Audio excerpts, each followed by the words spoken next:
You're listening to the place where sports opinions collide. This is Dead in Sports. I'm your host, Kenneth B. Inge. Joining me is BZ430. B, what up? What up, what up? And we got Ralph coming in momentarily, so he'll be in pretty soon. Yep. Ralph wasn't with us last week. Manny from the Technical File podcast joined us, so make sure you guys check him out. Definitely a lot of sports opinions colliding last week on the show, and we definitely got a lot of follow-up conversations to have with some of the ridiculousness that he was spitting last week. But yeah, so definitely check him out, check his show out. Also check out Chris Platty, Strictly Hoop Talk and Strictly Hip Hop Talk as well. The 12 Cow Podcast, the Mocha Comic Girl Podcast. Subscribe to the Is the Mic Still On podcast. Brand new episode coming out tomorrow, which will be Wednesday, March 13th, if you're listening to this late. And and subscribe to Dead in Hip Hop, youtube.com/Dead in Hip Hop. And we're trying to get more and more shows coming your way, not necessarily with us, but just with other people. We would just want to put out dope stuff, man. So stay tuned. The reason why I was laughing, because I was just, when I was editing the show Sunday, I don't know, man, I just be laughing at some of the stuff that we say when it was going back and we were talking about how babies smell. When Sophie brought that up. Oh, my God, yes. Man. Oh, my God. Classic Is the Mic Still On. Like, those are the signature moments from the show and everything else, man. But when we go off the rails like that, I don't think there's another show out here that can really deliver the way that we are. So yeah. So you guys make sure you guys check that out so you'll know what babies smell like when they're born. It's hilarious. Anyway, so March Madness is finally here. The field is set, and as they do every year, there's some people that were on the bubble that didn't get in, and people are upset about that. And, there's some teams that maybe got in on strength of, I don't know, maybe a player. Shout out to Oklahoma. But, yeah, every year we seem to do this dance, and rightfully so. I mean, it's part of the journey. It's part of the March Madness experience. But we're here tonight, and we're leading off the show with the tournament tonight as well. So we're going to start off with this. B, What up? looking at the bracket, what number one seed do you think will get bounced first? And you're the college basketball expert. You're the Jay Ballas of Dead in Sports. I don't watch it as religiously as you. Who said it, Jay? If I was to take an educated guess of the team, of the number one, the first, because usually when a tournament starts, okay, excuse the rant, but it's usually when a tournament starts, I know me personally, I know like a lot of sports analysts and fans or whatever of college basketball, we always look at who can be the first number one seed to get upset, who can get bounced. Because me personally, I still want to see a 16 seed beat a 1 seed in my lifetime. That still hasn't happened. We had a 15 seed beat a 2 seed, but we never ever in NCAA history had a 16 seed beat a 1 seed. But looking at the brackets, like I said, we always wonder who can be the first number one seed. It'd be boring if all number one seeds is a Final Four. College, the tournament, it always shakes stuff up. Stuff is always get shaken up in the NCAA tournament. I've been watching this thing for 25 plus years, and I've seen some crazy things happen in college basketball. But to answer your question, just based off looking at the brackets and everything, I think the first number one seed to possibly get bounced out of the tournament is Villanova, and I can see them losing to Villanova. Yeah, I can see the first one. I'm not saying, I can see them being, if it was to be the first number one seed to go down, I would say Villanova just because of the road. If they can get possibility, because they play the winner of Virginia Tech and Alabama. Alabama looking real strong, man. And Colin Sexton, man. If That can definitely be the game. That'd be the round of 32 at that point. Villanova take care of their business against Radford, who just won a play-in game tonight against UIL Brooklyn. So they playing Radford. Villanova's playing Radford, and if they take care of business, and then Virginia Tech and Alabama, I got Alabama winning that game, and then I got Alabama pulling off the first upset of knocking out the number 1 seed in Villanova. I can see that. I can see that happening. Or if they get past them, I can see them getting knocked off by West Virginia. You know, I just like I can see Villanova. They path the first few games can be mighty. It seems the scariest out of all the other number 1 seeds. You know, the first like 2 or 3 games. Me personally, I can see Villanova getting bounced out. The first number 1 seed to get upset in the tournament. So that's my pick. That's my pick. I'm sticking with it. Damn, man. Like, what about you? I like Alabama. Colin Sexton is that dude. I think he is, but I think that I think Virginia. I think Virginia could be the first team to go out. A report just broke. At least I just saw it. Before we got on, and they already lost one of their players to a broken wrist, and that happened 3 days ago, and DeAndre Hunter, so he's out for the rest of the season, and he won't be able to play again from 10 to 12 weeks. We're talking about a team that they're great defensively, but I mean, correct me if I'm wrong, B. I don't even think they were ranked when the season started, right? And here they are as the number 1 seed. Now, I understand that they give up 53 points a game and that they haven't allowed a team to score 70 points. Them guys are scrappy. I know. That's I saw a them scrappy play. team. But just look at their path, though. Unless because Kentucky been really looking iffy. Lately. They don't look good this year. Yeah, they don't look good. I can possibly see them getting upset by Davidson. I think I actually got them losing to Davidson because Davidson, man, them boys, they got a 6'8" power forward. That dude is like a broke man, dirt and whiskey. And in college, that's good. Peyton Aldridge. Yeah, man. They can definitely. I can see them definitely being that 12 seed because normally 12 seeds is always be on the upset alert for knocking out a 5th seed. So I can see Davidson knocking out Kentucky that first game and edging on out.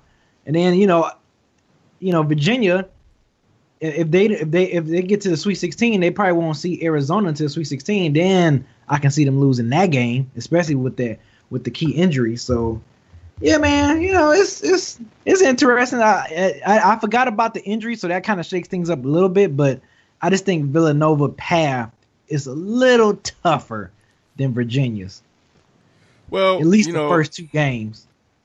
Yeah, it is like so. I really do like the Villanova pick. I just wanted to get a vote something different because, like I said, Colin Sexton, man. If you guys haven't watched this guy play, y'all are missing out. This dude can straight up ball, and he carried the team, and he was the difference maker in that win over the Auburn, who was the number 1 seed in that conference during the tournament. So he can give them problems, but it's him and I mean they got other guys that can play, but it's really just him. So and just to piggyback off the point you made, when the season started, Virginia wasn't even ranked top 25 when the season started.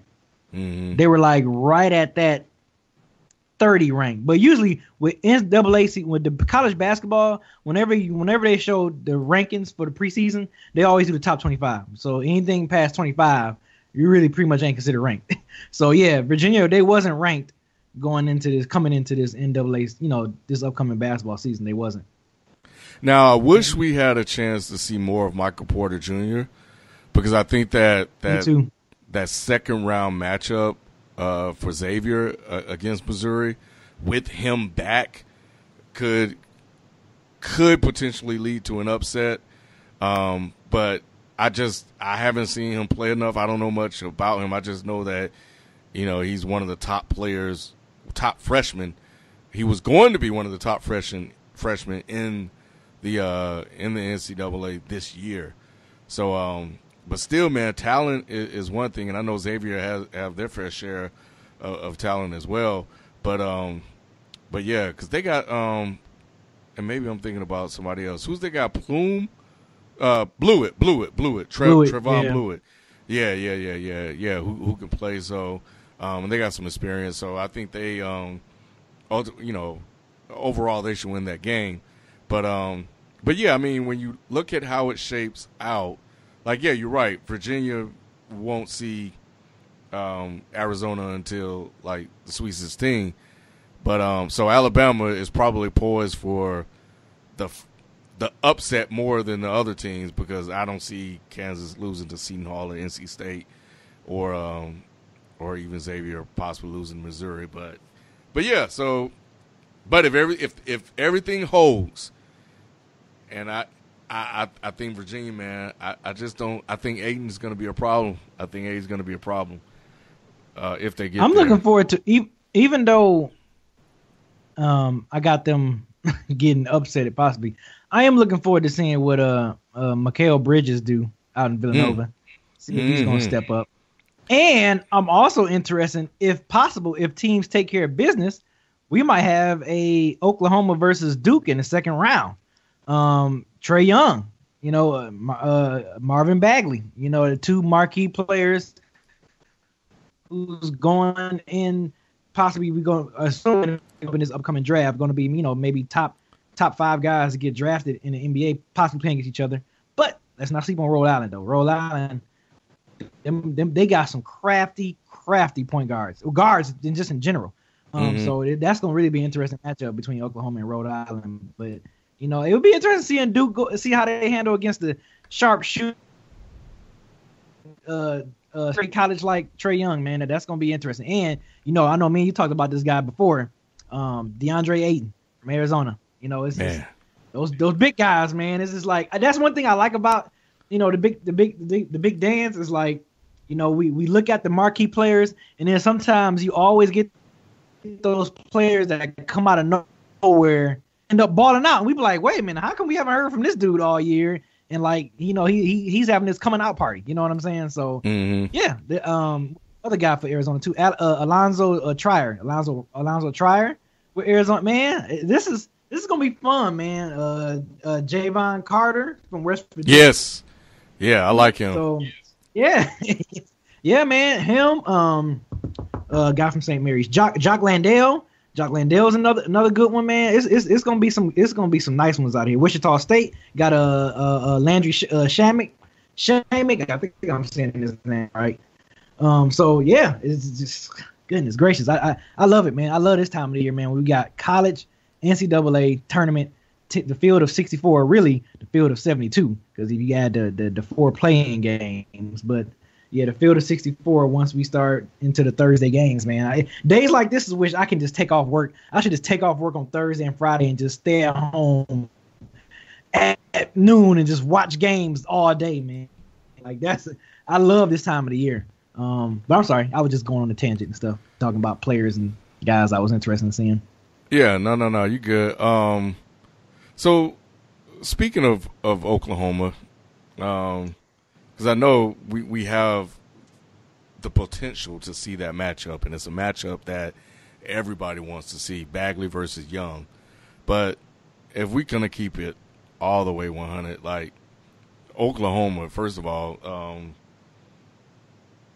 never should have gotten in the tournament because they can't win a game. And to your point about Rhode Island. A lot of people saying that. A lot of people saying that. But that's why they attempt seed, though. That's why they seeded so low. Yeah, and I agree with the seeding, but I think what's funny is that when they were talking about them being on the bubble, I had a feeling that they were going to put them in mainly because what this league what this year sort of has is it has like these stars that they've been promoting. Michael Porter, Bagley, Colin Sexton was the guy that people were looking at. Trae Young burst on the scene. So they have all of these guys that Kevin Knotts is another one, like that they want to put out there. So for me, if you're looking at, and what I've been hearing about just this season overall is that, there's no real clear favorites, and that is the parity is there, and that is quote unquote wide open for a lot of the mid-major teams and stuff like that. So if that's the case, and you don't have a team that's the clear-cut favorite over everybody else, then you kind of need to bump it up a little bit. So you would put a guy like Trae Young on there, who's been on TV damn near every game, that every night that he played. Right. So that's going to do well for their ratings because you kind of need that. And if I think about this year in college basketball, he is the one star that I can think about that everybody knows. Everybody talked about Trae Young all year long. They didn't talk about Colin Sexton that much or Bagley that much or any of these other guys. It was Trae Young, mainly because he reminds people of Steph Curry. And that was it. So he was their premier star. They had to have him in the tournament. So I think that's why they got in. And that's when it comes down to, like, stars. Right. And, that star power, man. Mm-hmm. It was like, how can you have an NCAA tournament and not have one of the most talked about stars throughout this college, basketball season in Trae Young? Let me ask you this though. I'm gonna give you two different teams. One is in a tournament and the other one is not. One team is 19-14 and went 8-10 in a conference. The overall record is 19-14, 8-10 in the conference. They not in. Another team, 8-10 in a conference, 18-13, but they got in. Which team you taking in? The team that's 19 that has 19 wins. Okay, and the reason why I ask you that is because that scenario is Oklahoma and Oklahoma State. Oklahoma State is not in, but we got Oklahoma in.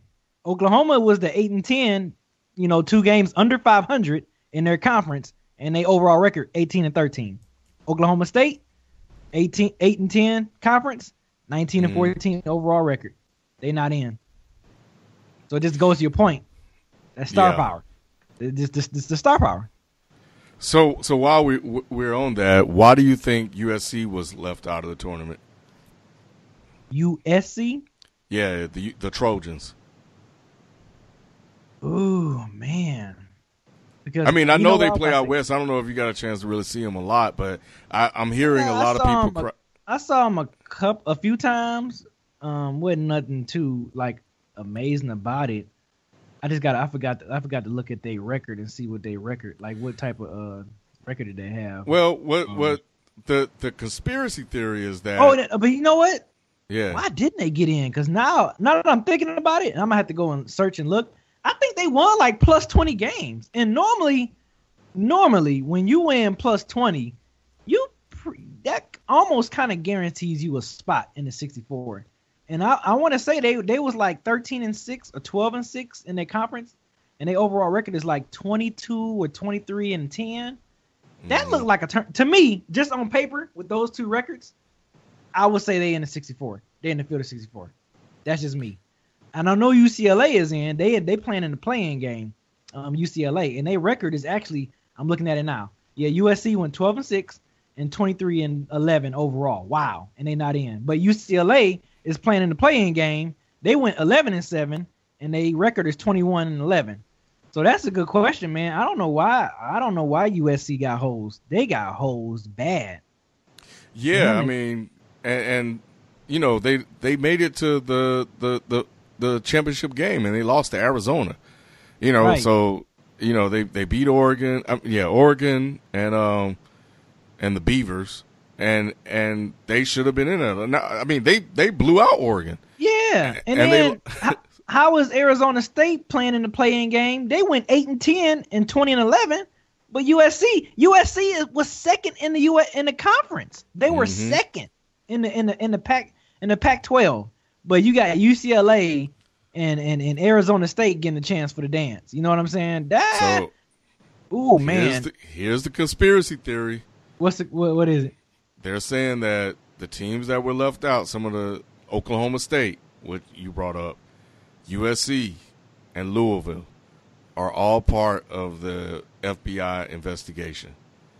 And the only team that got in, well, not the only team. Well, no, I think it might be the only team. I'm not 100% sure on this. Was Arizona, and they were just too good. You couldn't leave them out. So that's what people are suspecting. I don't know. I'm just saying, like, you know, if you make it to the final game, like the only way they would have got in is they would have had to beat Arizona to get into the tournament, and that was it. So joining us now is FIFO. What up, FIFO? Yo, what it do? Yeah, my Chillin', bad. You know, I'll be on mute, man. What You know, up? What's I'll be having good? stuff happening in the background. I'm good. Oh, bro. it's all good. How y'all doing? All right. Um, All good. It's all good, brother. Yeah. We were just getting started, man. We was the first thing we were talking about was any potential. Well, we were picking the number one seed that we think will get upset first. You have any insight on that? Nope. And- Y'all. I'm gonna at least give you the teams though, FIFO. Okay. Xavier number one seed, Kansas number one seed, Villanova number one seed, and Virginia number one seed. No, I caught some of what y'all was saying. For the people, y'all know I don't watch college ball like that. I just be watching the NBA stars. I've always said it. I ain't changing that. But I'm probably gonna have to go UVA. For the same reasons Ken said. They're primarily a defensive team, and I have yet to see, a defensive team go all the way. And like Ken said, one of their better players has a broken wrist now. So that, I think, for me, just listening to all of the number one seeds, I think they're the one that's probably going to go down. Okay. Cool. All right, cool. Yeah, I yeah, I know you don't really watch college basketball like that, so it's understandable. The people know if they've been following the show for a while. They know. You probably didn't catch it, but I call B the Jay Bollis of tennis sport. He is. Y'all stupid, man. Yeah, I was ranting Billis. Yeah, I said it right the first time. earlier, FIFO. I was on a rant. Yeah, I was ranting earlier. I feel you. But go ahead. All right, so back to the tourney, B. So low seed. So who's your low seed pick? Who's your lower seed that you think will make the Cinderella run this year? Who you got? Low seed picks. I can see. I would say Providence. They is Providence. I think they can be like a Cinderella squad. Davidson again. I mentioned them before. I can see them being a Cinderella squad that can, like, I'm talking about that's gonna shock people. Like, I can see them beating. We seen crazy things happen in this tournament. Davidson beat Kentucky, then they turn around beat Arizona in the second round. Like, people would lose their freaking minds if stuff like that happened, because we've seen teams going bracket busters. So I definitely think Davidson can be a bracket buster. Providence can be a bracket buster. New Mexico State can be a bracket buster. And my final one. I have one more team. And South Dakota State can be a bracket buster.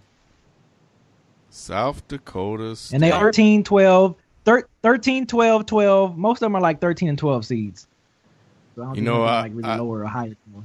Yeah, I've been looking at that South Dakota State Ohio State matchup, and I've been leaning towards picking South Dakota State to win that game. It's just a gut feeling. I'll be honest, I haven't watched I'll be honest, I haven't watched any South Dakota State games. So I'm not speaking from a place of experience. So don't go by anything that I've said. And honestly, I know we talked about. Only time I watched South Dakota State was during their conference tournaments, the conference play. The conference, because most of those the mid-major conferences. It's like, if you win that tournament, you win. It ain't no at large like a Big Ten or Pac-12 or SEC or anything like that. Like those smaller conferences, man, those less known conferences, if those teams be playing their asses off because they're trying to get in. It's like they know the winner of this tournament, they getting in. So yeah, I like watching those smaller mid-major school tournaments because they be they be laying it all out in the court, man. I love it.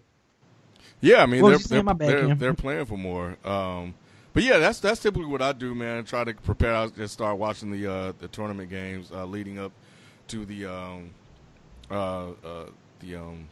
March Madness. Tournament. I just haven't seen them. And what I was gonna say is that, I know we were talking about potential one seeds being upset. We're not saying that these are going to happen. So don't go out there and fill your bracket out talking about Danny Sports said. Nah. We're just giving you our thoughts on who could potentially be upset in the first round. But for me, man, I'm looking at I really got two. Like right now I got Charleston over Auburn because I just didn't like what I saw when they played against Alabama. Like they just completely fell apart in the second half, and they just didn't impress me. So I think they could probably get got. And the other team, man, Duke has all the talent in the world. They really do. And but they just fall apart, and some of their losses are just unheard of that they've had this year with the talent that they have. I'm looking at Oklahoma to win that second round matchup over Duke, man. Is he saying Trae Young gonna shoot them out? I don't know, man. I just got a feeling, man. Now they don't have a lot of talent around him, and a lot of Bagley gonna be them big fellas gonna be barbecue chicken for Marvin and Bagley. Carter Jr. They're gonna kill him. They're gonna kill him. And Oklahoma lacks talent besides Trae Young. And what a lot of experienced guards have done against him is they've been able to take him out. But those younger guards that don't like the freshmen, I think he could probably have his way with them. Like when they played against West Virginia, and what is his name, Jaren Carter. Jerry Carter, yeah, man. Yes. He just completely took him out the game, and Trae Young had no answers, and he's been struggling because a lot of teams have really just fixated on him. But I don't know, man. I think they could potentially do it. Don't quote me on that, y'all. And the other one that I'm looking at is where are they? Jesus, where are they? It was them and. I can't find them. Oh, Alabama. Off the strength of Colin Sexton. See when you say like Cinderella, I'm thinking double digit seeded, like the 13, 14 seeded team, like somebody that Alabama. We were kind of they make a run that wouldn't be that surprising, other than the fact that they potentially a knockout. Right. But yeah, right. But that would be huge to take out Villanova. I think that would be something. But when you put it in, when you frame it that way, then yeah. But they're one spot away from being a double digit team. Yeah, I know. And maybe I'll give you another one. Maybe New Mexico State. How about that? How about y'all take that one? But do your research. Anyway, I think we already talked about teams that were on the bubble, USC and we talked about Oklahoma and how they got in just off the strength of Trae Young. Understand us. That's how they got in. There's no secret about it. No secret. None whatsoever.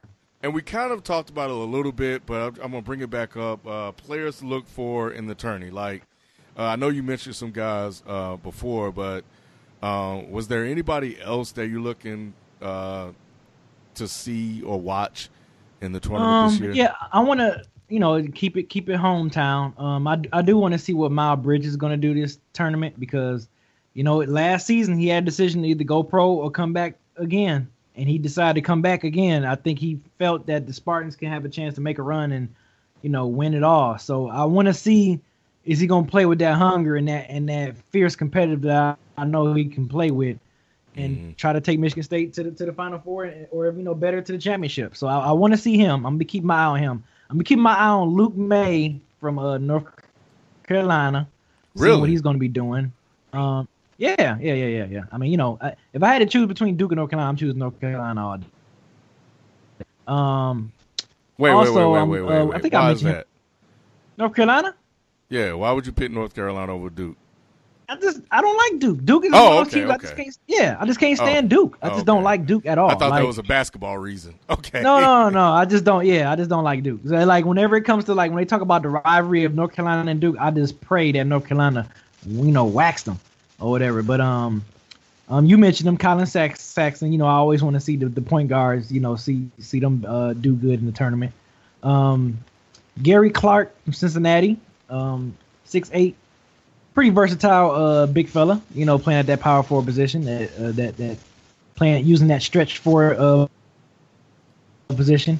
And who else? Carson Edwards from Purdue. Definitely want to see him. That's another guy I'm looking forward to checking out in the tournament. Player that I got. And I think that's it. I mean, like you said, I mentioned guys earlier in the show. I was looking forward to seeing, but yeah, that's more. Yeah, I don't. Look, you named some players that I'm gonna have to keep an eye on as well, because I haven't had a chance to see play this year. But for me, man, is obviously Trae Young, Bagley Jr. What he did to North Carolina in their win in the second half was nuts. He single-handedly beat them. Colin Sexton. I'm really starting to take to him a lot. I liked how he performed. Jaren Carter, man, he's just a guy that's been around, for some years, and he's scrappy. I just like the way he carries himself on the court and the way he plays the game. So not a superstar like that, but if you just like, he's just one of those guys that I don't know. He just stood out to me, and I just like watching him play whenever he's on the court. Let's see. Mikal Bridges, I want to watch him play. And definitely what's the guy from Michigan State? Miles Bridges? Yeah. Yeah, that's my dude, man. I like him a lot too. And the last guy I want to watch play is Ayton, because Ayton, man, is a man amongst boys, and I think he's the best player in the tournament, and I think he should be the number one draft pick in the upcoming NBA draft. And I think now he got a chance to really make some noise in the tournament. So for me, it's just a lot of superstars. Oh, I'm gonna give you one more, Grayson Allen. Your boy. That's your boy. That's my boy, that's man. Your boy. Grayson Allen is my boy.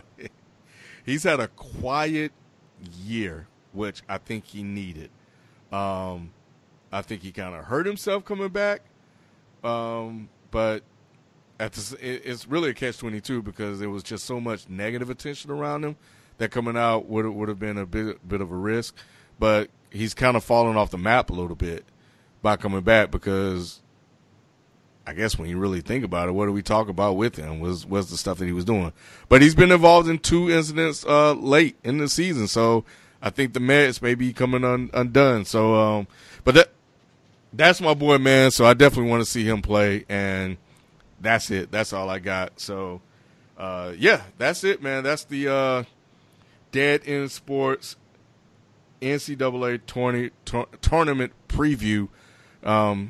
B, have you picked your Final Four yet? Oh, you want me to give my Final Four now, huh? I mean, I got my bracket. I got my bracket here. Do we normally do it now, or did we normally wait? I can't remember. I mean, I guess we can. Yeah, let's do it. By the time the tournament starts. Yeah, by the time the tournament starts, it's starting up this Thursday, so we don't want to do it by next week after the team's already played. But my Final Four, I got I hate to put them this far, because every time when I do, I give them bad luck. But I got Michigan State coming out the Midwest. I usually the years that Michigan State did very well in the tournament, I had them like getting knocked out early, So it's like every time when I pick them to do good, they get bounced early. When I have them bounce early, they go to the Final Four. So it's just like I just really think. I mean, just looking at their looking at where they're coming out of, I got them. I think they can make a run, man. I got them, and I have Florida. I mean, not Florida. Purdue coming out the East.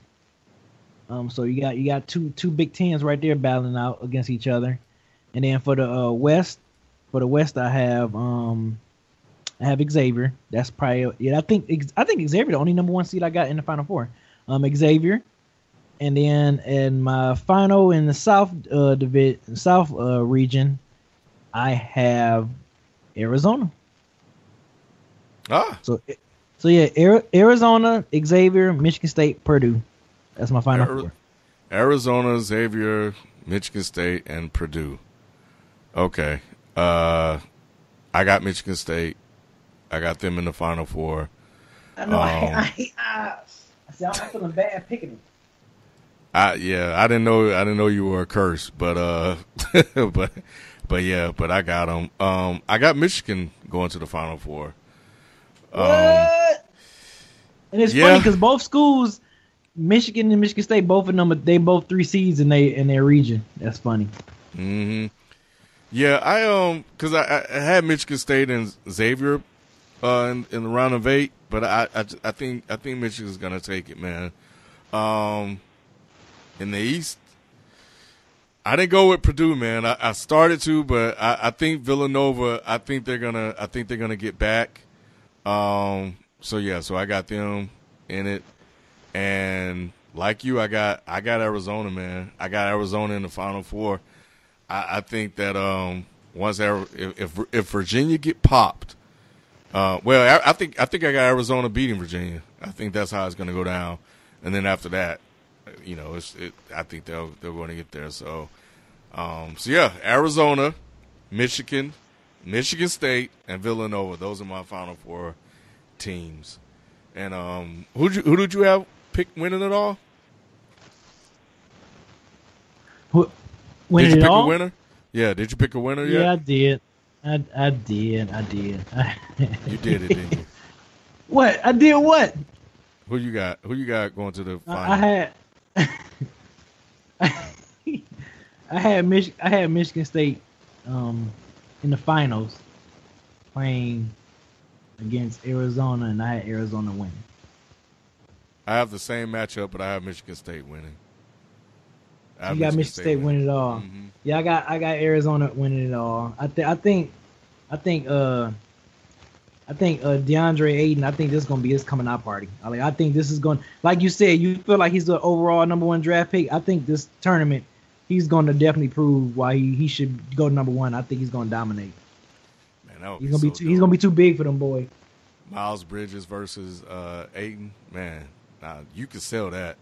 You can sell that, man. Yeah, you can. You got a guy that decided that had a chance to go to the NBA. He would have easily been top 3 draft pick, top 4 draft pick if he'd have went. Decided to come back, to play again for Tom Izzo, and you can sell that real easy. So I got Michigan State versus Arizona, and Arizona winning. I know all my Michigan State folks is listening. Like, B, how can you pick against me? No, I'm just. Michigan State, they get into this big. They're gonna get there, but they're gonna fall a little short, man. I think Arizona gonna be too much. You know what's interesting is like both of these teams have been mired in some kind of scandal this year, and so we'll see if it go down that way. But Arizona, man, they like if they get there, it'll really be off for Ayton because Sean Miller finds ways to lose games. In the tournament, and that's why I'm going with Tom Izzo over Sean Miller. So, and they both have top 5 NBA talent on the team, so it comes down to coaching. So we'll see. We will see. So that's it. I think we're gonna do a bracket this year, so we're gonna open that up. I'll hit up Kyle and see if he'll go ahead and set that up for us, so you guys can play with us. You guys got lucky last year that CBS jacked me up and I didn't get a chance to get in. So, but my bracket was busted after the first day. So anyway, on to the NFL, man. Like a lot has been happening. A lot of signings, a lot of cuts. Like we talking about like brand names, like guys that we know.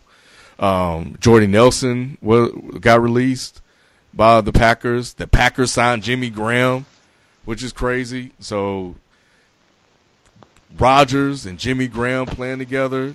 Bridgewater's going to the Jets, which is dope. Case Keenum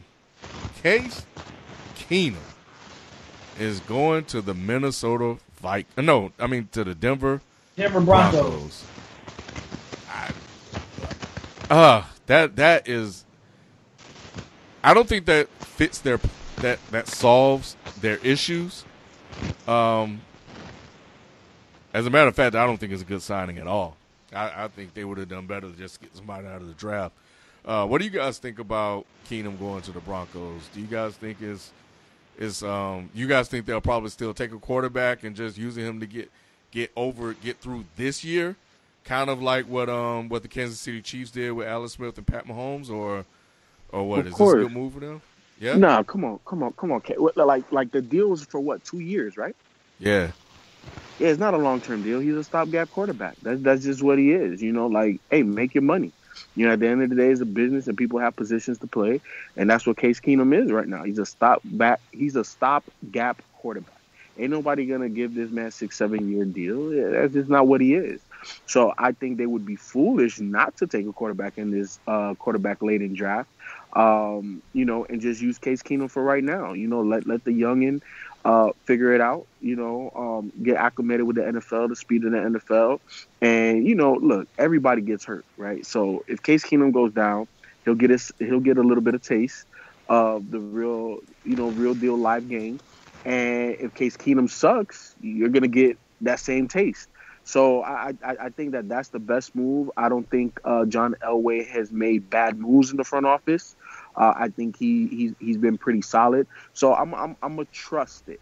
I'm gonna trust that he will take a quarterback, and he did for Case Keenum. I think that's the smartest move out there, because in the NFL you don't want to. It's not like the NBA where you can be bad for several years. You have to be able to contend, and in the NFL you can contend pretty darn quickly, whether it's through the draft or through free agency. You know, you can turn a season. You can go from like a sub 500 team to, you know, Super Bowl contender in 1 year. You know, just depending on who you draft and who you have playing quarterback and things of that nature. But no, I think it's a smart move by signing Case Keenum at least for the contract. You agree with that, B? Yeah, I do. I mean, you know, he was going to stay in Minnesota, but you know, he's still kind of in a good position over at Denver. They still have a solid defense. You still got, you know, solid running game, multiple running backs for running game, and offensive solid. So, I thought that was a pretty good move for Case Keenum. You know, I think it's going to open up the door for Kirk Cousins to possibly go to Minnesota. Oh, Kirk Cousins is in Minnesota. So now that you brought that up, since that's a good move, you think Kirk Cousins going to Minnesota for $86 million over 3 years, is that a good move for him or the Vikings? Better than better than, you know, him going to the Jets for more money and for a bad organization that's just in a shithole right now. So yeah, I think Minnesota, that was the only. That was only damn near the best option for him to go to was to Minnesota. They in the winning situation. You know, the division is not too tough, not super tough. I mean, you know, I ain't worried about the Lions. The Bears still trying to figure it out, even though he just signed. They got them a receiver now, Allen Robinson. But you know, in Green Bay, you know, it's however far Aaron Rodgers take them. So you know, I think and he's gonna be playing in the dome. So yeah. 86 mil guaranteed. Damn. Yeah. I mean, that's the going rate then, pretty much. I mean, that's the market value. Well, they're signing him for a Super Bowl because I think in their minds they're thinking, well, Case Keenum got us this far. Imagine what we could do with Kirk Cousins, who, will probably take a little bit more risk with the football than Case Keenum with. I would say has a little bit more talent than Case Keenum, but for me, I think it's all about system, and I hope they give Cousins a system he can work with because, while I think Kirk Cousins may be, a bit above Case Keenum, at the same time, I still think they're essentially the same guy. And I don't know if he's enough to get them to the Super Bowl and enough to win it. Can Case Keenum do what Nick Foles did? And I think the way Nick Foles did it is with the coaching that he had. So do they have the coaching that can do that? So for me, I don't know. With that defense and that, I guess, the quote-unquote running game, because I think McKinnon's out of there. Oh, no, Dalvin Cook will be back.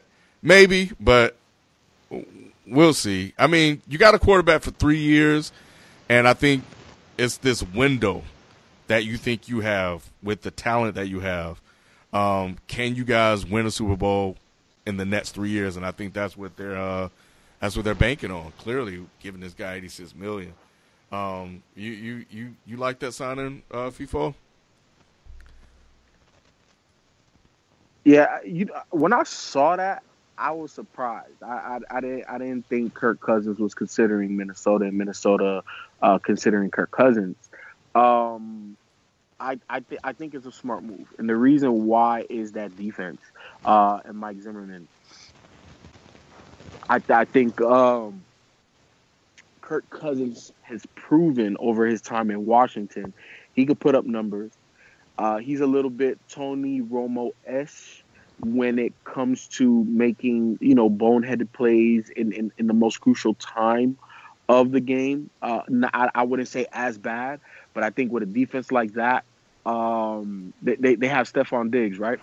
Yeah, and Stephon Diggs, yeah. They got Stephon Diggs. I like what they got going. Obviously Minnesota wanted to move on from Teddy Bridgewater with his injuries. Sam Bradford, the man of glass. He's moved on. He's went to Arizona. So I like it. Like who else were they gonna get? They made the playoffs last year. Obviously they were gonna have a high draft pick. I don't know if one of the 4 or 5 quarterbacks may have landed in their spot. Mm-hmm. And if they do, if you really like the guy, I say you still take him. Because they only signed him for 3 years, correct? Yep. 3 years. Again, that's not that, Aaron Rodgers, Peyton Manning, Drew Brees type of contract, even though Drew Brees just signed a short-term deal. He old as hell, so, you get it. But, I don't know if even Minnesota is 100% invested into Kirk Cousins. I still think I still would draft a quarterback, because I think Kirk Cousins is middle of the road, but closer to the top than he is that middle pack. I think he's definitely better than average, but I don't think he's a franchise guy. And I think if you feel that you can draft a franchise guy or mold a guy in this draft into a franchise guy, you still draft a quarterback. I think that's the smartest thing, man. I think when you have these guys that you're not willing to sign for 5 years, then that means you don't have a quarterback. You don't have a franchise quarterback, because I guarantee you Carolina is going to re-sign Cam Newton for however length of time, right? We know who the franchise guys are, and I don't think Kirk Cousins is one of those guys. So you still draft another quarterback. Yeah, I think in their minds we got this far with Case Keenum. So, imagine if we got somebody that's a slightly above his level. Who knows what can happen? And let's be real. Let's be completely no. They lucked up and won that game against the Saints. I was actually thinking the Saints were I had that one backwards, but nevertheless, they got their guy. I think the market, they just didn't really have anybody. I mean, Bridgewater is unreliable. Sam Bradford is unreliable. And Case Keenum just left. So, and Case Keenum probably signed with Denver after he found out that they were not going to re-sign him and they were probably going to get Kirk Cousins. So we'll see how this play out. But you wasn't on last week, Ralph, but I said, well, if Minnesota win, we'll talk about him. But I think this is probably the last time we really talk about Kirk Cousins as much as we have over the last couple of years. So yeah. So two more signings that I thought were really interesting.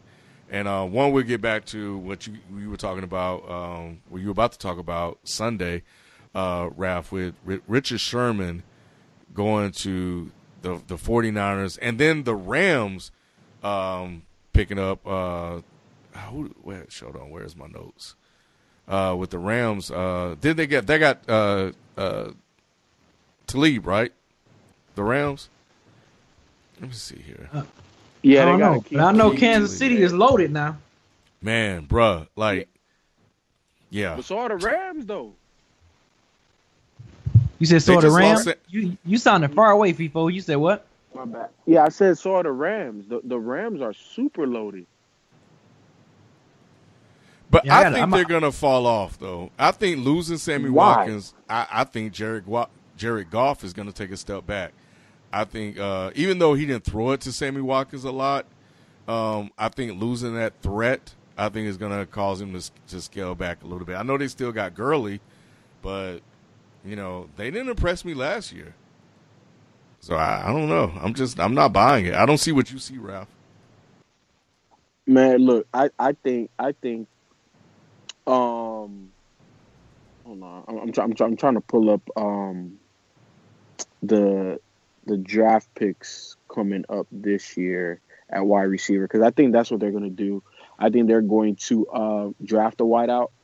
And here's the thing. What was the quarterback name? I just forgot that damn quick. Jared Goff. I like Jared Goff. I think that first year and a half was an anomaly. I think Derek Fisher, that's his name, right? Not Derek. What's his name? Sean McVay. No. The coach Fisher. they had before, Fisher. Yeah, Fisher. But what's his first name? Jeff Fisher. Golly, I don't know why I couldn't remember that. But Jeff Fisher, man, I think he damn near derailed Jared Goff's career. I think he has tremendous arm talent. I think obviously above the shoulders is only going to get better with more experience. He's pretty accurate. Doesn't have the super big arm, but has a big enough arm. I like Jared Goff, man. I think with or without Sammy, he's going to be fine. I think that you can always draft wide receiver talent that can come in and produce right away. Obviously, they still have Trayvon Austin, which is a spark plug. Use them in multiple ways. I like the Rams, man. And acquiring Aqib Talib and Marcus Peters, man, I think they arguably, I'm not saying that 100% concretely, but they arguably have the best cornerback tandem in the NFL. I think that's going to be tough. They already got what's the defensive tackle name? Super big dude, been Pro Bowl since a rookie. Something Donald. What's his name? Aaron Donald. Yeah. Aaron, man, that man, I'm telling you, like I think the Rams are for real, especially after the draft. Let's revisit this after the draft. I got to see their course of action, and then I'll be able to tell you if they're gonna be a beast or not. Yeah, I mean their secondary is legit. Talib, Peters, they got some guy named Robbie Coleman I never heard of, but according to Pro Football Focus, he's ranked 19th of 121. Some guy named last name Joyner, and they just lost I think Tremaine Johnson. I think he's going to the Jets. But outside of that, their secondary is going to be hellacious. And I think by letting Sammy Watkins go, and to be fair, they didn't really utilize him the way that I think the Chiefs will, and we'll talk about them in a minute. So, and I think they were like, look, we're going to ground and pound it, and it was all Gurley. And they made do with whatever other receivers they had, and I think Robert Woods was on that team too. And I think what they're saying is that we believe in Goff to the point that he doesn't really need elite wide receiver talent. At least we thought Sammy Watkins was or could be that. I mean, we're talking about the impact he's going to have on the Chiefs. So obviously there's talent there. It just hasn't really been utilized, I think, up to the point that that we've had a chance to see it because of the quarterbacks or the systems that he's played in. But we've seen the potential that he has. So yeah, I think they're saying, look, and if you're right, FIFO, and they go out and get a wide receiver in the draft, then they're saying with Goff and Gurley in the secondary, that's all we need. So we'll see how it go. But speaking of like signing, Sammy Watkins has signed with the Kansas City Chiefs, and this is the signing that I like. I haven't seen Pat Mahomes play enough, so I don't know what the kid got. But he has enough to the point where they shipped off Alex Smith, to the point where they moved up in the draft to take him. So they really believe in this guy. So we know offensively they have a lot of weapons. And I think with them signing him, they definitely want to give Pat Mahomes that. And B, what do you think? Because I know you were about to talk about this a few minutes ago. So you like this move by the Chiefs? Yeah, man, it shows offensively them boys about to be loaded. When I saw that, and I didn't even know I ain't know Sammy. I thought Sammy Watkins was still a Ram. When I saw that he was a part of the Kansas City, you got Hunter, Travis Kelce. If Kelce can stay 100% healthy throughout the season, there was somebody else I forgot. I saw they got too. I was like, man, Chiefs.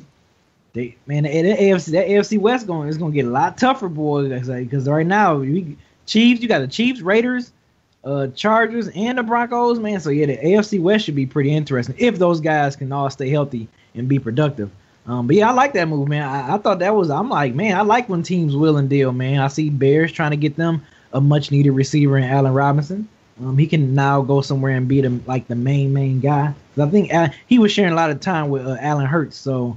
Yeah, man, I like them. I like what Kansas City doing, man, and they still got good. They still good on the defensive side of the ball too. So, hey, let's hope Andy Reid. Wait a minute, did Andy Reid get fired? No, he's still there. Let's see what Andy Reid gonna do. Let's see what he gonna do with this talent he got now. Because boy, and who is the quarterback? Pat Mahomes. He loved Pat Mahomes. Okay, I'm about to say because I know Alex Smith is gone, so yeah. Yeah. Nah, they turning the keys over to the rookie, man. Well, he's a second-year player now, but it's his job now. Like, he's supposed to be the future in Kansas City with Andy Reid, Sammy Watkins, Tyreek Hill on the other end, who's a burner, and then like you said, Kelce, and then you got Kareem Hunt. Now, hey man, and Pat Mahomes to let it fly. We'll see. I like it, man. I think they can be definitely I don't know if you can call them a sleeper team because, I think with that signing they're going to put the NFL on notice, but we still got to see Pat Mahomes play. So that's the question mark we have around this team, but we know with Case Keenum a competent quarterback and Case Keenum going to Denver with that defense, Sammy Watkins going to Kansas City offensively, they're going to be loaded. Gruden's back in Oakland, and then of course you still have the Chargers who's doing nothing. Like the West is going to be tough, man. The West is going to be tough. It is. So we'll see what that turns out. And I'm actually excited for the NFL, and I hope they don't do anything stupid so I can watch it this year. So we'll see. Man, so I just saw this, man. FIFO, your boy D'Angelo Russell went off, man, in the first quarter. 7 threes, 24 points. We haven't talked about him since he left the Lakers, and you guys know I was hard on the brother last year. But now that we've seen him out of L.A., in Brooklyn, I think now is a good time to kind of just reassess the second-year pick of the draft. What do you guys think about him, man? Like, what is he going to be? Like, stars? He's superstar, above average player. No superstar. You take that no. out of your vocabulary. You take that out of the vocabulary, bro. Right. That's not what he is. I think he can be a 5-time or less All-Star. I think he has talent. I think what he's going to struggle with is consistency. I think he's one of those tweener guys. I think his passing ability makes him a point guard, but I think his mentality is more scoring. He has not shot a consistent percentage throughout his career, but he's had moments like this. You know what I'm saying? Maybe not 7 threes in the first half or nothing like that. You know, he's just hot as hell. But when you play with talent, that happens, man. Like even Bobby Jackson from the Sacramento Kings back in the day scored 50-some points. You know what I'm saying? Like, these guys are uber talented. But I think where D'Angelo is going to fall short is he doesn't have the athletic ability to compete at a high level, and then his skill set isn't elite either. You know, so I think that's why we're going to see him be inconsistent for the most part of his career. I think he's really going to have to play with a lot of talented guys around him. But I just think he's a piece. He's not the piece or a piece I would build around. Personally, I think he could be maybe the fourth best player on a championship team. And I think that's why he can be, you know, a sometime All-Star, but not perennial. Definitely not that. I think eventually he'll be, you know, a career backup, honestly. I don't think he is that special. I think it's too early to give up on him. And obviously it's space, time, and opportunity. Brooklyn didn't have any picks, and then they were able to acquire Jahlil Okafor and D'Angelo Russell. So it's like drafting. So they have to just do whatever they have to do, you know, to get young talent in there, and that's exactly what he is. But what's that going to amount to? I don't know, man. I don't think D'Angelo Russell is that special. And was I high on him coming out? I think I said I felt Philly should have taken him a little bit. Yeah, but I think I want to say Q was way high on him versus me. Because he wanted them for Philly. Yeah. He wanted them for Philly. Who went number 1 that year? I think it was Towns. I don't know. Yeah, it was Cat. Yeah, I want to say it was Cat, then D'Angelo, and then Jahlil. Yep. At some point, do you think he can be a top 10 point guard in the NBA? Okay. No. So he'll just be outside. Yeah, it's a wrap. It's too many young guys coming in that I think are going to be ahead of him, and then there's too many established guys that aren't going to be going anywhere anytime soon. So no, not at all. But imagine if D'Angelo and Jahlil somehow managed to turn into the potential that they were drafted at, and the Nets managed to basically just get them for essentially almost nothing. Man, that would be freaking nuts. A second and third pick that just got lost in other teams, or the Lakers gave up on him for, Lonzo Ball. So what do you think, B? You think he could be a top 10 guy? Oh, go ahead. Hold on, B. Before you go, just want to talk about something that you said. I think, Ken, when you take guys like D'Angelo and Jahlil, you have to be committed, and what that means is that you're bringing in a coaching staff, a front office that believes in them, and you're going to build your team around them. You see what I'm saying? Because if you don't do that, then what are they? They're just bargaining chips again, right? So if it does pan out, right, and I think Brooklyn, this is just where they are. This is just the reality of the situation. You have to commit for at least the next 4 years, to developing them and building your current team around their skill sets, or else you're just doing these guys a disservice. You know what I'm saying? Because obviously it's not like D'Angelo Russell wasn't getting time in LA. It was just, obviously he clashed with Swaggy P, and he broke a big time bro code. And he was inconsistent. And Magic felt, he had to make the move to bring in a point guard that more suited what their vision was for the future, right? And then with Jaleel, injury, they drafted 3 bigs back to back to back. It just happened. You know what I'm saying? It just kind of happened. So again, with Brooklyn, they just have to be able to commit. You know what? We're going to play a slower style. We're not going to play trendy NBA basketball. We're going to play a brand of basketball that we feel that we can maximize our team with. They're going to have to be a version of the Memphis Grizzlies. Jaleel has to be a version of Marc Gasol, and D'Angelo has to be a version of Mike Conley. You know what I'm saying? They're gonna play. They have to play a grit and grind type of game. They're gonna have to draft some defenders and 3-and-D guys. When you make these moves, it's not just to make it just for it to be sexy. No, you have to commit to this. This is your rebuild, and it starts with these 2 guys. Yeah, I agree. I agree with that. Because I think they need to know, and see what they got. Those guys were drafted high for a reason, and I think teams just haven't really had a chance to see what they got in them. So now is a perfect time to find that out. What are your thoughts on D'Angelo, B? He's not going. Would you say a top 10 player? Yeah, top 10 point guard. Point guard, just point guard, not player. No, I don't know if I see him being a top 10 point guard. Of course he's gonna ball out when he's like the guy in Brooklyn.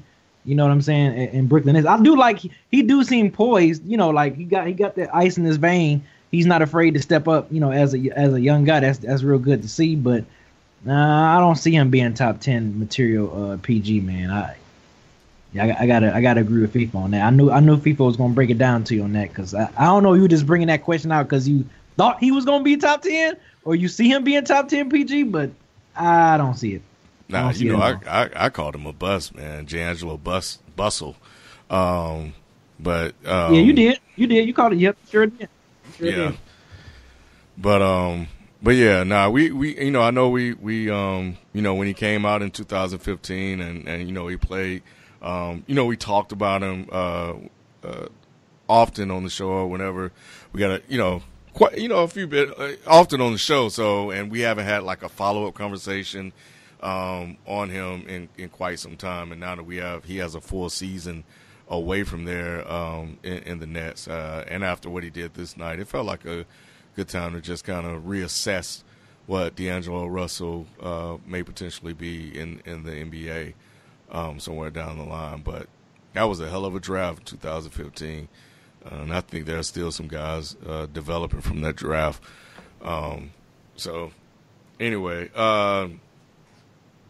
just want to go through some quick headlines. We don't have to spend much time on it. If you got thoughts, share them. If not, it's no big, we can move on. But we know the Warriors lost twice. People are already saying they should be concerned because they have lost 2 games without Steph. KD has been playing out of his mind, but they haven't amounted to anything. And now the word is Steph is going to be out another week. Thanks a lot, Steph. Oh, wow. Wow. That's right. You do have him. Damn, B. Dang, man. And it's the playoffs. Yeah, Thanks I know. a lot, Steph. Wow, that sucks. Christ, man.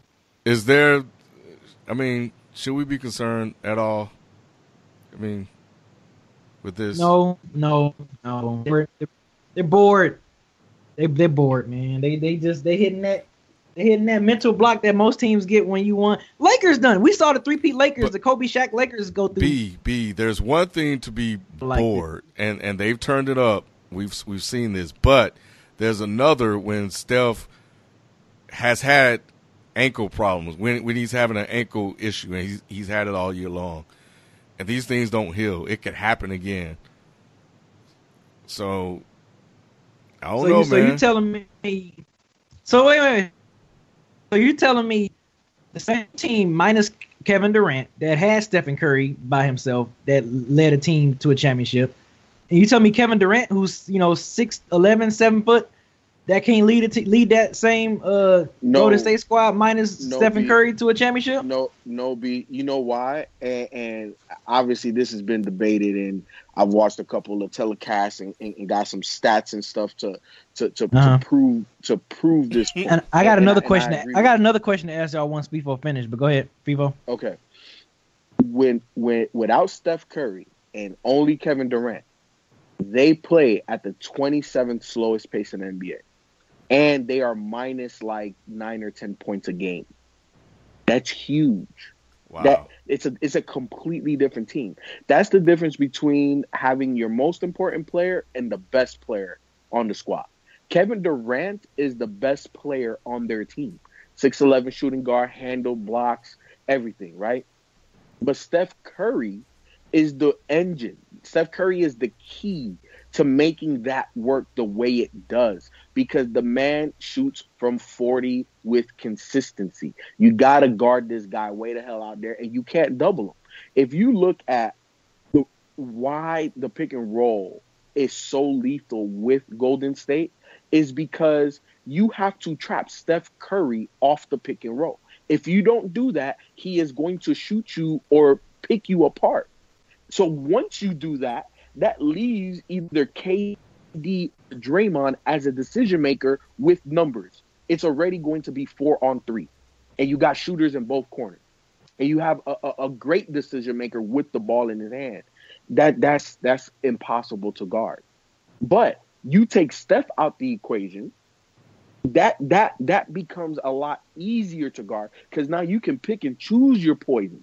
With Steph and KD and Draymond out there, you cannot pick your poison. It's impossible. Because Clay is in the corner. You got Zaza coming, cutting baseline. It's too much to guard. You're always going to be at a disadvantage. So, no, I don't think the Steph Curry-less Golden State Warriors can get past Houston in a 7-game series right now. If the playoffs started right now without Steph Curry, and this is the Western Conference Finals, I'm taking Houston. And you know how I feel about James Harden in the playoffs. You know how I feel. But I'm taking them because I just think that the pace that Houston plays at, and they can maintain that pace with the first or second unit without Steph Curry, that's a completely different Golden State Warriors team. Yeah. Right, so yeah. What's your other question? Another question. Okay, so I didn't even know, man, it's amazing how the Western Conference has switched so quick within the last 2 weeks, because San Antonio was a 3 seed from 4 to 8. Yeah, wow. San Antonio was a 3 seed, and now they right now they're looking out. They're on the outside looking in. But the way Portland's been playing and the way they've been on the roll, is it okay? I'm not saying he should win it, but is it okay to throw his name in the MVP conversation, Damian Lillard? Especially if Portland remains the 3 seed in the West. Well, yes. Yeah. You got to. I just said in the conversation, not saying he should win it. I'm just saying when you start tallying up the MVP, candidates, do you think he's deserving to be a candidate for this season? Yes. I do too. And I mean, the reason why I ask because it's nobody's talking about it. Portland has won I think 10 or 11 straight. 10 straight. Yeah, 10 straight. Number 3 seed in the West. If they hold this up and win about 50, 52, 53, 54 games, and Damian Lillard is playing out of his mind the remainder of this season, you got to put his name in the MVP candidate. You got to. He is playing lights out, dude. He is playing so lights out. He is. We talked about him last week too, before when you wasn't in. But yeah, that dude. People got to start putting respect on Damian Lillard's name. They do. They really seriously. do. I'm seriously. Because he show up, man. He show up in the playoffs too. He show up. He just hasn't had the squad. And here's the thing. I think he has to be considered an MVP candidate, but I don't know if they can get past the second round. I just think that team is fundamentally flawed, just like the Clippers were. They're missing that Rudy Gay. If you gave them guys Rudy Gay, I'd believe in them. But they missing that 3-man that is versatile, that's athletic, because it's not Al Farouk, It's not Evan Turner. You know what I'm saying? Even though they're nice pieces, they're not starting caliber. You know what I'm saying? Like in the offseason when Melo was considering where he should go, oh man, if he would have went to Portland, that would have been scary. It's funny too because right now I'm looking. If the playoffs start today, Portland will be playing New Orleans in the first round. That would be a hell of a first round. I would love to watch. Yeah.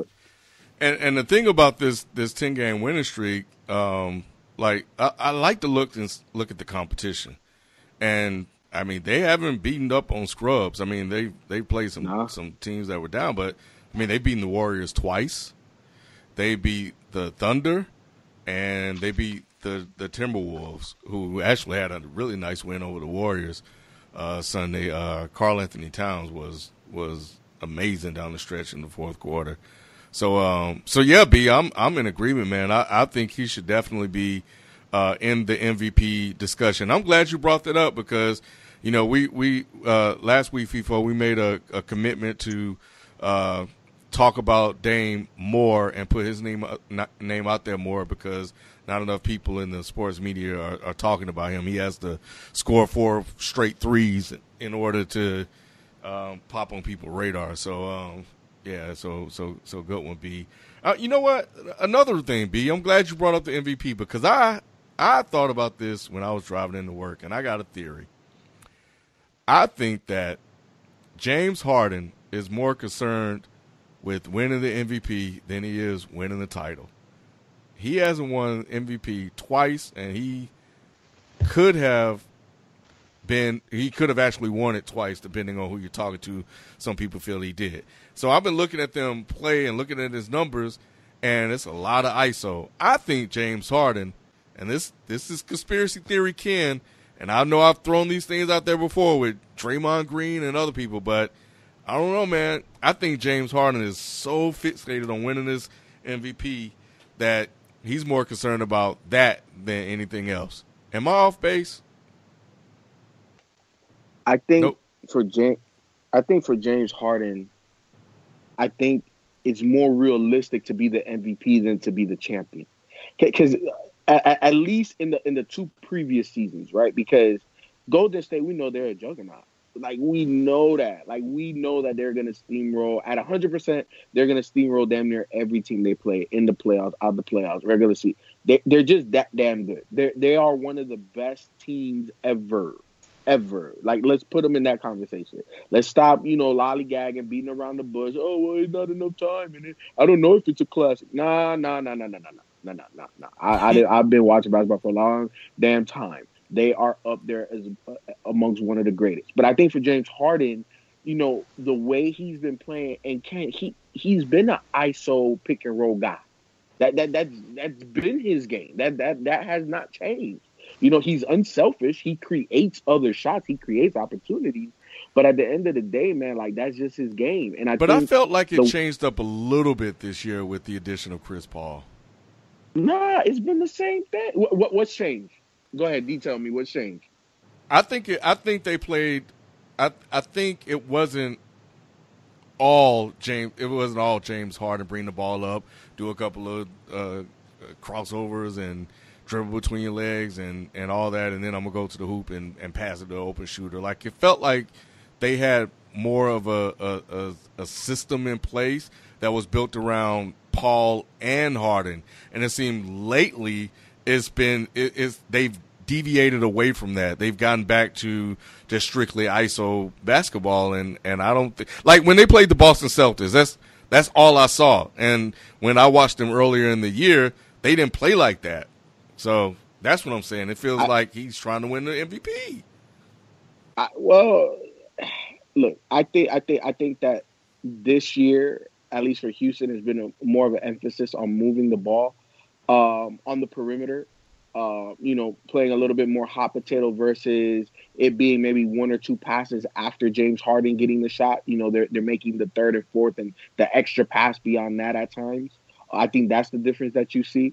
But realistically, the system hasn't changed much. And I think D'Antoni was masterful in how he utilized James Harden and CP, because CP came out the game relatively early, let James do his thing, and then CP comes back in with the second squad, and he just runs them out. He runs the second squad out the gym. You know what I'm saying? So I think it's more so how D'Antoni has been able to manipulate the lineups based off of when he takes players out. But the system is the same. I just think that they've had a bigger, a more conscious effort to move the ball, to make more passes out of the pick and roll. But I don't think it's changed much. And then at the end of the day, let's be honest. When you have a guy like James Harden or LeBron or Russ or whatever, when it's game time, it's gonna come on you. It's on you, especially when you're a guy that creates opportunities, not only for yourself but for other people. Like even in OKC, Ken, like down the stretch, the ball was in whose hands? Russ. In OKC? Nah, it was in James Harden's hands. James Harden was the primary decision maker in OKC with Russ and KD. And James Harden? James Harden. James Harden was the primary decision maker. Russ played off the ball. KD played off the ball. Russ was really young. He wasn't there yet. But you just reminded me because I didn't really remember that. But okay. Yeah, because James Harden he's a poised decision maker. That's just his game. He got that old man game. He's always been that. You know what I'm saying? So I think that and now down the stretch, you know what I'm saying? Like you get in tight games because they haven't been blowing out teams as of late. You know what I'm saying? So yeah, it's gonna be James Harden heavy. He's an MVP candidate. All MVP candidates get those opportunities. I think you're slightly misguided on them just putting an emphasis on James Harden like that. I don't know, Ken. I have to disagree with you there. I think James Harden is putting the emphasis on James Harden, and the way you phrased it, I think is perfect. The MVP is his championship.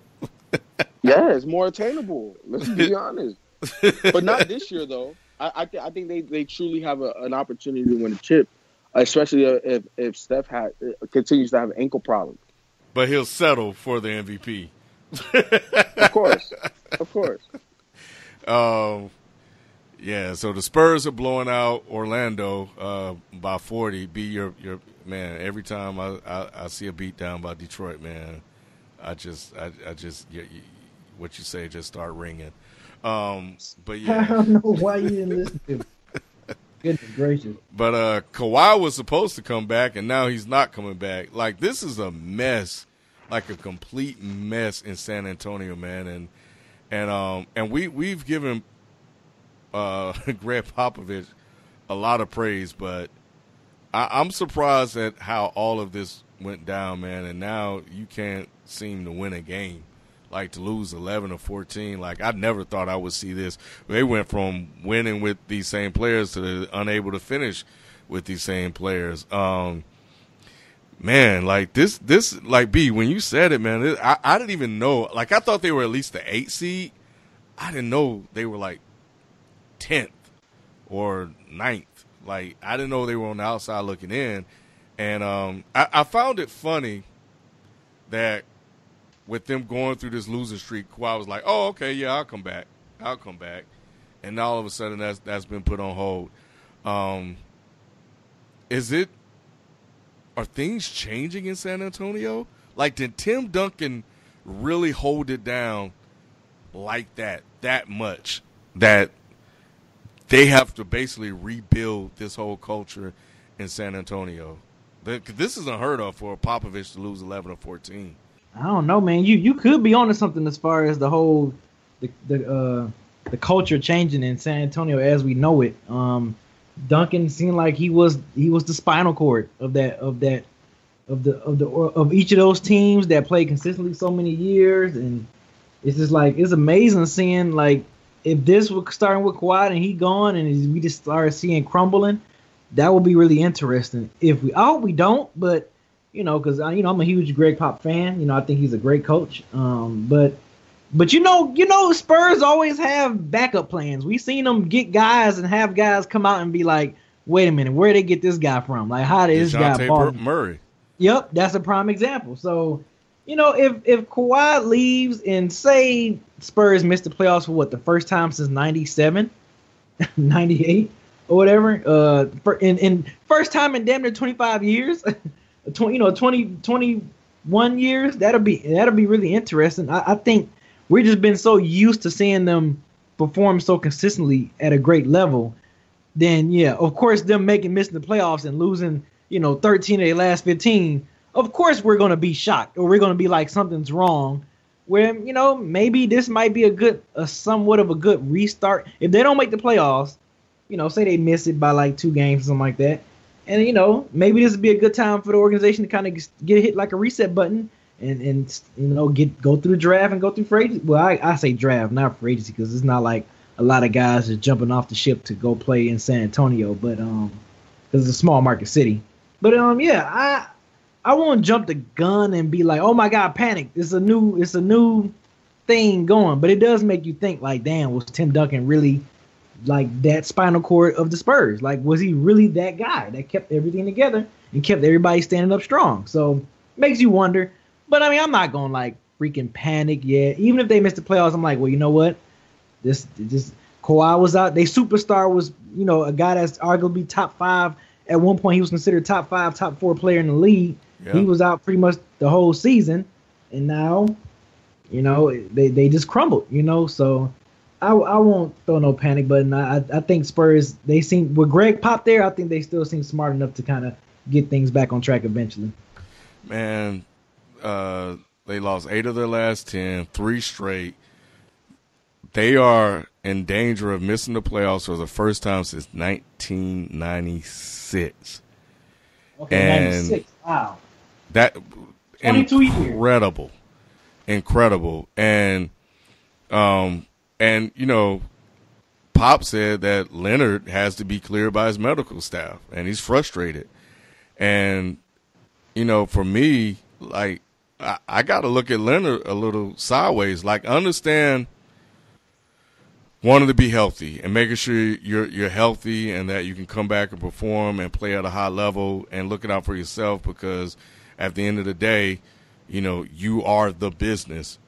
But this has been messy, and typically San Antonio doesn't do messy.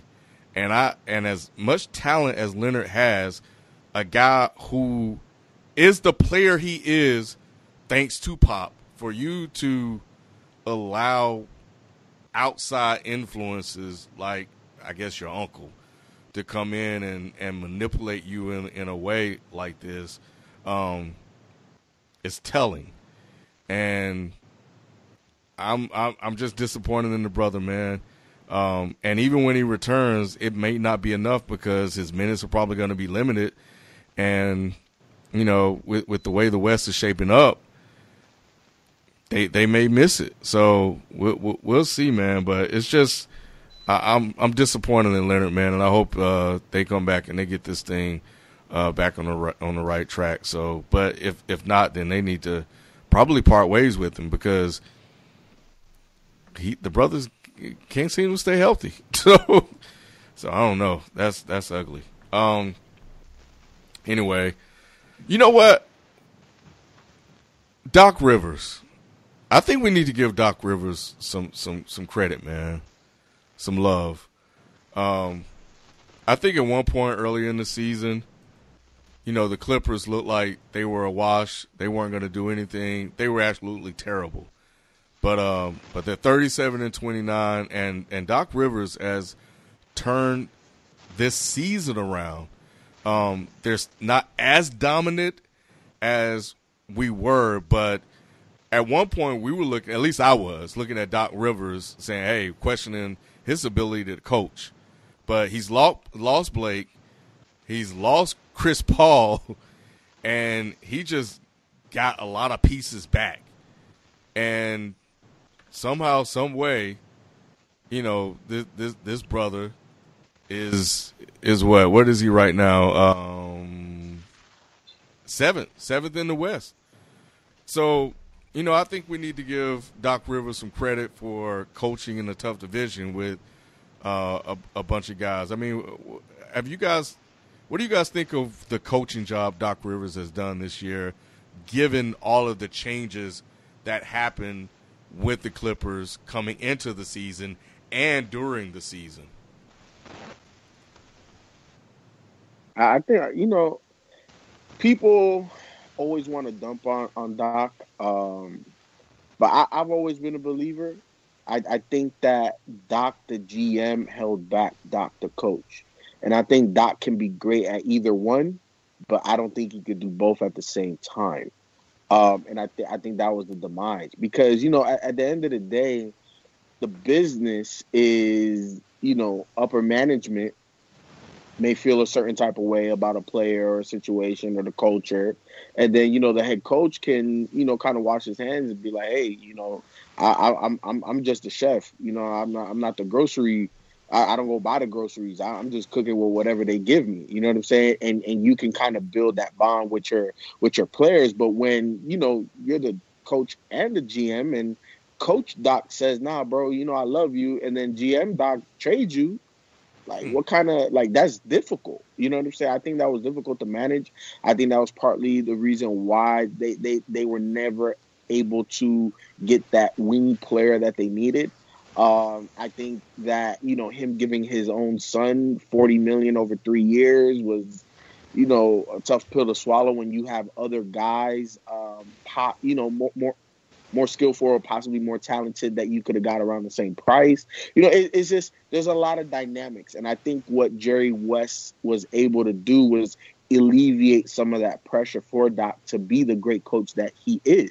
I think that we, sometimes people want to give him the overrated tag, but I think Doc is one of the better coaches in the league, and you were able to see that this year. Managing injuries, managing not starting the season with CP3, trading Blake midseason.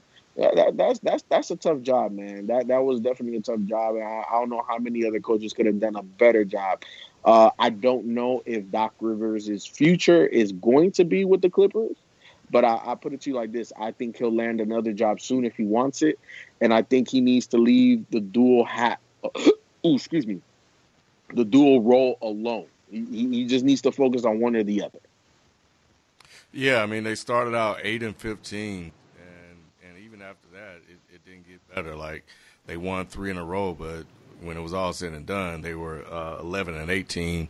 And around that time, they were climbing uphill. And in the West, to go from that to be in the playoff hunt with the midseason trade of like your best player, the guy you gave a 5-year contract to, that you were gonna, I guess, build your team around, to do that is says something about his coaching ability. And I think this year he's proven that he isn't overrated. Because, I mean, Patrick Beverley lost for the season. He just lost Avery Bradley for the season. Danilo Gallinari has been basically lost for the season because he can't stay healthy.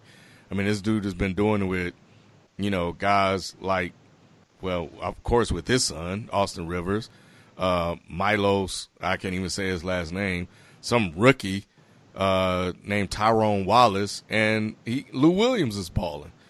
So yeah, man, and Montrezl Harrell, who's been coming off the bench. So, yeah, man, I just wanted to, he's done a really, really good job considering how the season started and given the roster that he has. You have any thoughts on that, B? Yeah, I do agree with FIFO mentioned earlier, because I was gonna state that like he definitely don't need to wear the two hats. The president and coach, GM and coach, that he was. So I think they took that away from him though in Clippers. I think he's just the head coach now. But yeah, other than that, I don't really have nothing much to say about Doc Rivers. I didn't even know anything. I hadn't even been keeping up with the whole Clippers Doc Rivers situation. Yeah, I don't know, man. It was just something like I just saw they started off 4-0 and then they started losing. I'm like, oh man, Doc Rivers, maybe he can't coach. And then next thing you know, they started winning games, and I just think not a lot of people are giving them the credit. So, So there you have it. Last thing, man. Well, you know what? We never did mention Richard Sherman. I don't know if you have any thoughts on him going to San Francisco to play with Garoppolo, with Garoppolo being one of the reasons why, and plus the revenge factor about to play against Seattle. Any thoughts on him going to San Francisco? Yeah, I was hoping I know he was looking at the Lions, but that'd been a nice little addition to have on the defensive side. But usually with trades, it never surprised me. Well, not trades, but when guys get picked up, after they leave a team, it's normally they always stay within a division. It's pretty interesting. And I guess, is he from Bay Area? Because they talking about he coming back home or something like that. Is he from out in the Bay? Yeah, I know he went to college Oakland. in Stanford, and then he's been playing in Seattle, so he's pretty much been a West Coast dude his entire career. So, I think he's from Oakland, if I'm not. So yeah, that's why. Okay, so that's let why me they look say he's back home because he's playing with San Francisco now. Okay. No, he's from Compton. Oh, okay. Yeah. Yeah, they talking about something. He back home, and I'm like, I didn't know he was from Oakland. I thought he was from like Los Angeles somewhere or whatever. Okay. Yeah. Yeah. I mean, I think they got Jimmy G. I think he's gonna add some veteran presence in the locker room for the defensive side. So it's gonna be interesting. I mean, it's not the Richard Sherman of the Legion of Boom, but it's always good to have that veteran locker, someone that knows what it takes to win a Super Bowl and add some veteran pedigree in that locker room. So I think that's good. Yeah. We'll see what happens when he get there, but I know he received a lot of criticism for negotiating his own contract, being his own agent. A lot of people are giving him flat for that, which I got thoughts, but I'll save them for another day. But yeah, I mean, you got the guy coming off. Go ahead and spill the beans. I mean, the guy's coming off an Achilles injury, and so I think what he did was he's essentially betting on himself. People are looking at the contract and saying that the 49ers came out winners of the agreement, but for one, he saved himself a lot of money by not having to pay somebody else to do the deal. The middleman. Right, and he's smart enough to do it, so I don't think he's going to go into this situation not knowing how to negotiate the contract or what he's worth. So for people to say he got crushed on his contract, I'm pretty sure, at least I would like to believe, that Richard Sherman will be smart enough to know what's a good deal and what isn't. So it's the same thing that's happening with Lamar Jackson, with him having his mom represent him, with his mom being his agent, and people are, criticizing that. It's like, what's wrong with black folks doing their thing, man? Let them do their thing and not pay a middleman to handle business that they could handle themselves. Because we don't know, the agent may have gotten them a worse deal. So I'm all for black people taking agency of their own business, taking agency of themselves and saying, you know what, I'm going to do this myself. I don't need anybody else to do something I can do for myself. So for people to be criticizing him because of that, I think mainly because it's Richard Sherman, 2, because he's black, and 3, because of the way that he left Seattle. So I don't know, man. It's just, I think it's a little bit unfair, and salute to Peter King for coming out to defend him because of that. So I think he got the best deal that he could, considering, the fact that, he had a busted Achilles. So anyway, the last thing I have, and I feel like we're like those other programs too, but we need to fix the Cavs, Ralph. We need to fix the Cavs, man. This is getting out of hand. I know they have a lot of injuries. I know Lou is still trying to figure it all out. Hood was out, Tristan Thompson hurt, and everything. But I think we need to finally fix the Cavs so they can get ready for the playoffs. So Love, it was reported today that Love is still 2 weeks away, which means they still got 2 weeks to deal with this mess. But I think that the Cavs are still talented enough to win games. I think that there's no way in hell they should have lost to the Lakers or the Clippers. And all Tyronn Lue has to do is bench JR, start Rodney Hood when he's healthy. Bench Rodney Tristan Hood. Thompson. Rodney Hood's injured right now. Rodney Hood, Usman, Tristan Thompson, and K Love. Osman don't need to play anymore. Osman don't need to play anymore. Let's just go ahead and just get that out the way. So I think he needs to utilize George Hill more and Kyle Korver more. I just have no idea why Kyle Korver doesn't play more. And Raph, if you have insight on that, please let me know. But I think JR need to go to. Go ahead. Kyle Korver can't guard my grandma, dog. Like my grandma could cross Kyle Korver up, dog. Like that's the reason why he's not getting no playing time. I feel you on the JR move, but I also understand why Lue is keeping him there because he doesn't want to lose him mentally. If he moves him he may just lose him, and then you just have dead weight on the bench that can't play because he's just too distraught. So, but I feel you from a basketball perspective.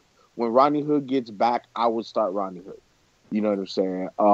But JR wants to be a starter, and I feel that he's earned it overall. But he this season is just been a debacle for him. He hasn't really been able to get off the snide, man. He gotta. And I think they're gonna have to trade him. I think that's the only way that you fix the situation is by letting a guy like that go. Even though he's a LeBron guy, you gotta let him go. They've gotten rid of Damon. Not Damon. The other Jones from Miami, James Jones. They've gotten rid of Mike Miller. You know what I'm saying? So like even LeBron guys have gotten axed as of late. Here's the thing, Ken. I can't say we have to fix the Cavs until we see the Cavs. We have not seen them 100% healthy. You know what I'm saying? Even with the new additions, we have not seen them. So I can't say that they need to be fixed. I don't know, man. I think there are things that can be done now to get when I look at the rotations, they just seem to be all over the place. And it's like Lue has no idea who he wants to play, when he wants to play them, or how he wants to play them. And I understand that he has injuries on that team.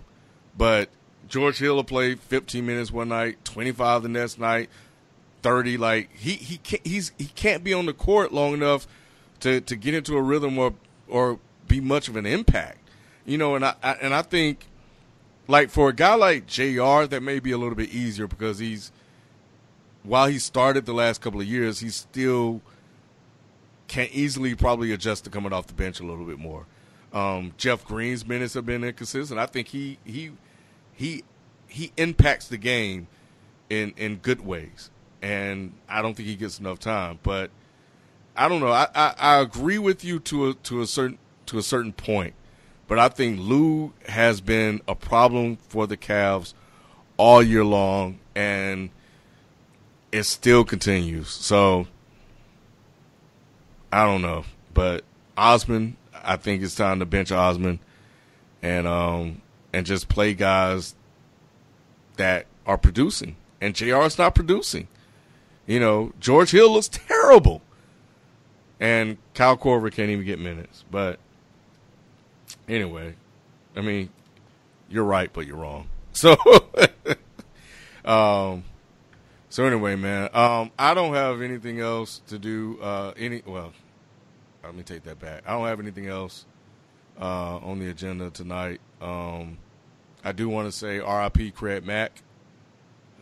Extremely sad news seeing that the brother passed. He was 46. So, my condolences go out to you and your family. R.I.P. Russell Westbrook, who got dunked on tonight. It wasn't pretty, but they got the win.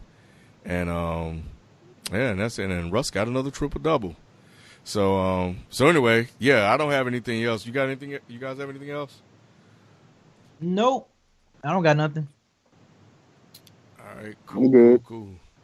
All right, well, that's going to do it for us this week. Please subscribe to the show, share the show, and we'll catch you guys back here next week. We out. Peace. Peace.